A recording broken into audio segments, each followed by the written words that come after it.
It's Ps4 here, back with another video, and I've been meaning to do this one for a week or two now. This is going to be just going to show you how I did my how I changed the hard drive in my PS4. I'll show you here. I've got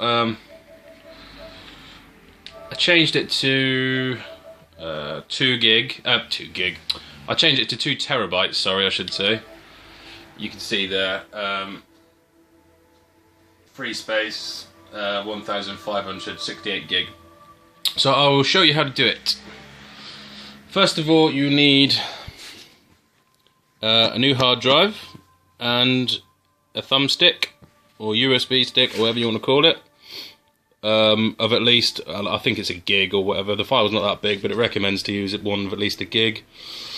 And yeah, first of all, what you want to do is go to this is only if your PS4 is not brand new. If it's brand new, you haven't got to back up your game saves. But for most people, I expect we'll be doing this after they've already played some games. So you can either save your gameplay through the PlayStation Plus, and you just click on there, and it says download to system storage. So you can do that, or you can come down here and save it to a USB stick. See, copy to system storage and do it through that way. I know some of you will be sat there saying, well, I'm not a PlayStation Plus member. Well, neither was I, but I clicked on it anyway, just to see what would happen, and it gives you a 2-day free trial. So, being the cheeky bug that I am, I thought, sod it, I'll just do that. So I took the free trial and downloaded the majority of my game saves through that, and did it that way. Although a couple of games wouldn't upload to the PlayStation Plus thing. I think The Last of Us was one of them. But anyway, yeah, you can do it either way, both very simple. As I say, you just need a thumb drive. So that is that. I will switch views a second, and I'll just get the PS4 out, and I'll show you how to get the hard drive out. PS4 disconnected from the power and everything, and what you want to do is the shiny bit.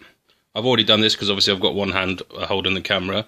You just push firmly that way, and it just slides off like that, and then you come to this bit. Now, I'm not going to do this bit again because I can tell you without showing you. It's very simple. There's one screw here with the PlayStation. Sorry, my camera's a bit shitty, but it's got the PlayStation logos on the little square. Can I show you there? You can just about see it with my crap camera. So you undo this one screw, take that one out, and then you pull this tray that's holding the hard drive. Just pull that straight out, and then there's 4 more screws that you have to undo. It's very, very simple. They're on the sides. One there, one there, one there, and one there. So you take that out, pop your new hard drive in, push it back, do this screw up, put the top back on, and then I'll show you the next part. Okay, now the last stage we have to do is get your USB stick or thumbstick or whatever you want to call it, and make sure there's nothing on it at all. So if you did store your game data on it, store that onto your laptop or your PC or whatever, and make sure this is absolutely clean, nothing on it at all. And then you will want to make a folder on it and call that PS4, all in capitals. And then inside that folder, you make another folder and name that one Update, all capitals. And then you need to go on the official PlayStation website and download the latest update, which is 1.76 at the minute, I think, or 1.75, one or the other. And that should automatically name itself PS4 update.pup. But if not, that's what it needs to be called.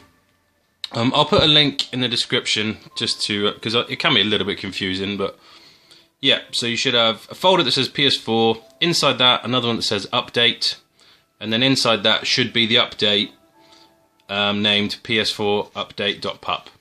And when you've put your new hard drive in your PS4, you put your thumb drive in, and you just follow the on-screen instructions. Very simple. Not too daunting at all, I don't think. In my opinion, the PS3 was much more of a pain in the ass to do, and I did a couple of those, so yeah, there we go. If anyone's interested, I'll also put the link to the hard drive that I bought. I actually bought an external one from Amazon for 70 quid, because all the internal ones were sort of double the money, so I just bought an external one and took the casing off. I did my research before, obviously, and checked it was compatible and stuff, which it was. So yeah, let me know how you get on. Hopefully this helps. If it helps one or two people, then all good. So there you go. See you all soon, guys. Cheers.